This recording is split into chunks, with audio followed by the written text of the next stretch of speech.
Tonight we celebrate veterans. We also reflect on everything we cherish as Americans. We love our country. We love our families. We love our freedom. And we love our God.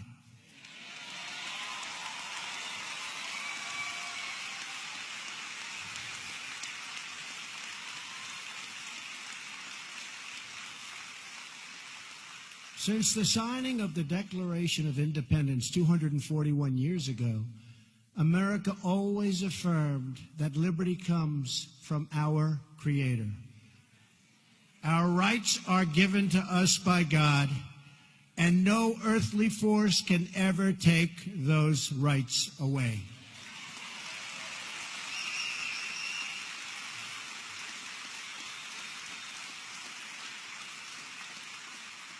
That is why my administration is transferring power out of Washington and returning that power back to where it belongs, to the people.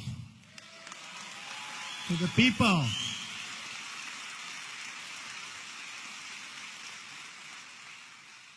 The fake media is trying to silence us, but we will not let them, because the people know the truth.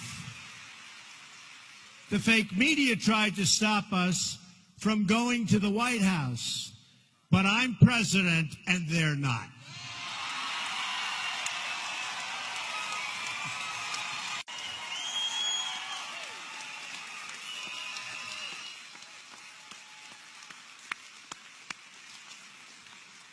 We won and they lost.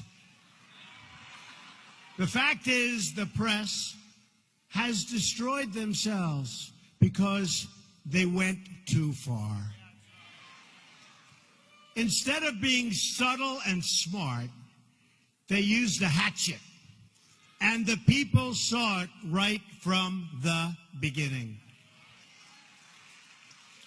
The dishonest media will never keep us from accomplishing our objectives on behalf of our great American people.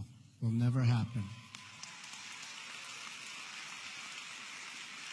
Their agenda is not your agenda. You've been saying it. I will never stop fighting for you. I am delivering on trade, on the economy, on the Supreme Court, on the Second Amendment, on our military, for our veterans, and on our borders, where we are doing record stoppage. And we are supporting our incredible police and law enforcement. We will save American lives, protect American sovereignty, and we will ensure the forgotten men and women of our country are never forgotten again.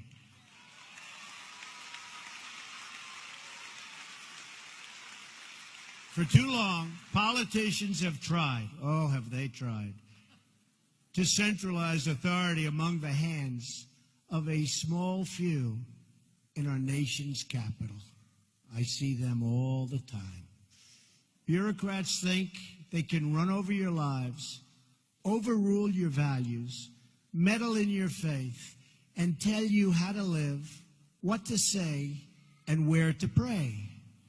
But we know that parents, not bureaucrats, know best how to raise their children and create a thriving society.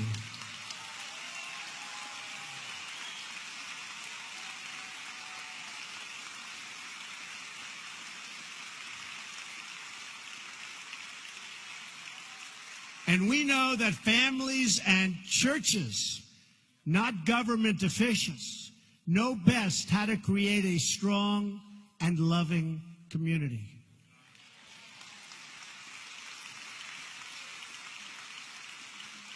And above all else, we know this. In America, we don't worship government, we worship God.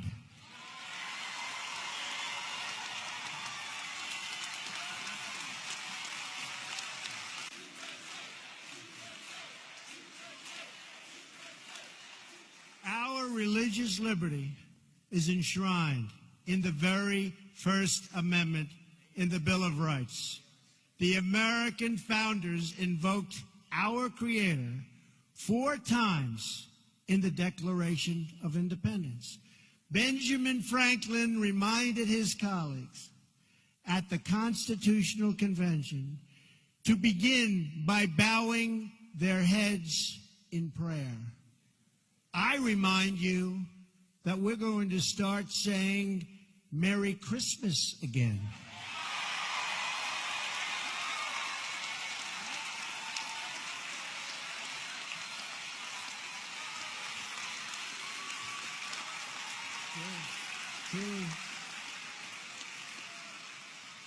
Inscribed on our currency are the words, "In God we trust."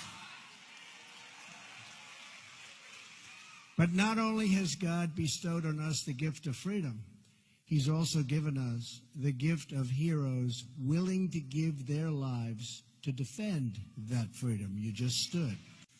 My administration will always support and defend your religious liberty.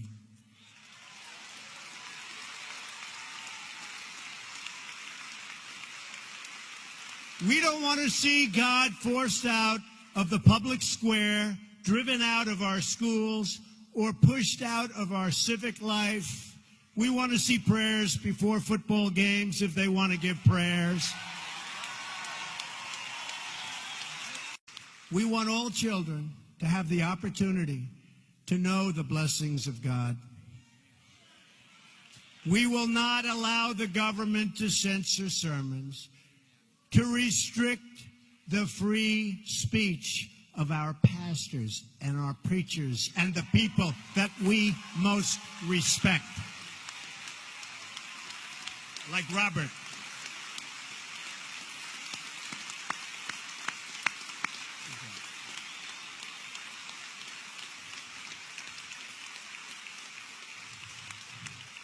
That is why, just as I promised Pastor Jeffress and other faith leaders, I just signed an executive order following to stop the Johnson Amendment from interfering with your First Amendment rights.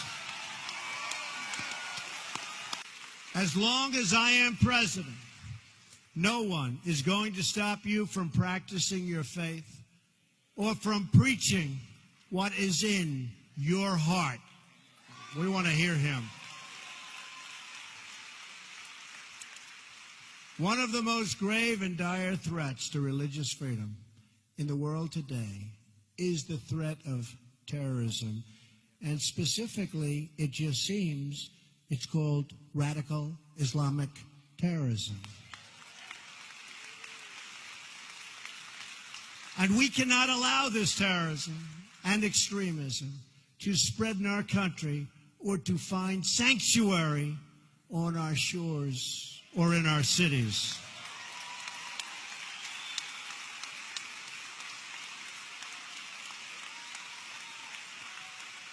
We want to make sure that anyone who seeks to join our country shares our values and has the capacity to love our people.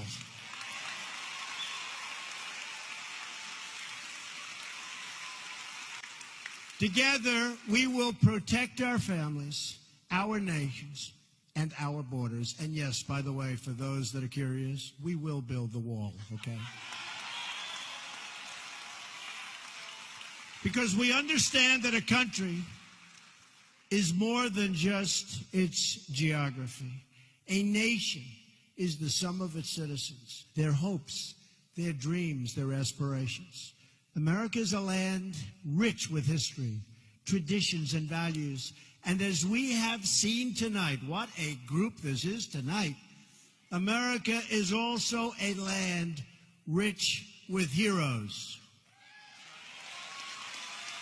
Though we have many stories, we all share one home and one glorious destiny, a destiny that's getting better and better every single day.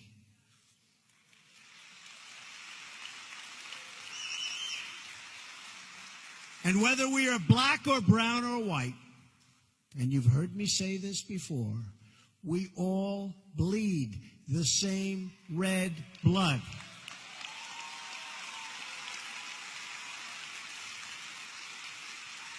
We all salute the same great American flag.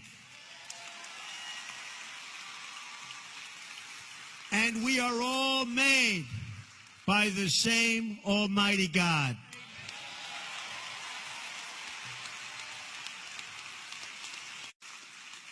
We face many challenges. There are many hills and mountains to climb.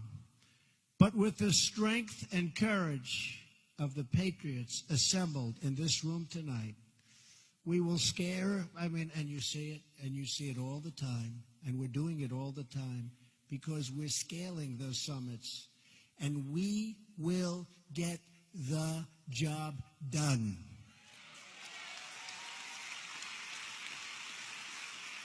We will all prove worthy of this very important moment in history, and we will prove worthy of the sacrifice that our brave veterans have made. As long as we have pride in our beliefs, courage in our convictions, and faith in our God, we will not fail.